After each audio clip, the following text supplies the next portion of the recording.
Nyuma abazyo tworekero makuru gitaga cyencyure njira y'ihungu kwecwekerize bintu muri Bugamba Rwampara East Constituency mu district ya Rwampara. Amizi baza kwiza gatware ushozi ruona kandi ruiza rushweka abana bitu Erizoba timu kuruga district ya Rwampara bakomyanya sisikarirwe bintu n'imihanda kandi bajyanwe bazakora report no kutereze imihanda sisikire. Twija ha mwanya aha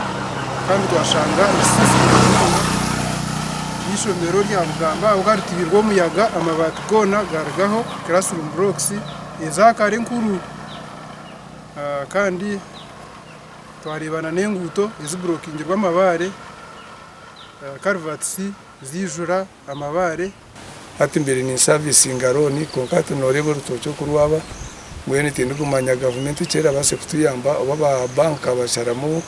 okusasara ninga bakasharamu bakatugumisaraza konkani ngira ngo ebi ni nkebigwe biteteka tekire ikanisa compound yo nayijura amabare ayo neyo ku kiriyaringwa so ngiye tureba kandi twazakora report to assessing then tuhereze district leadership report eri comprehensive.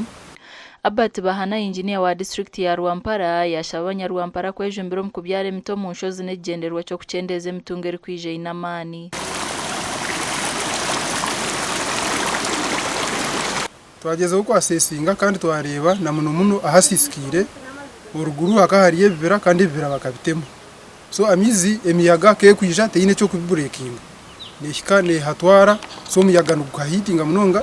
abo kwa ko comparinga wara section zezirumwe imiti zote zitirwe munonga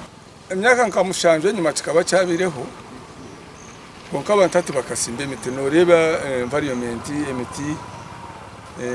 ni mingi konka ninjira ngushana no muyaga gwinka season ndi Antatkunda.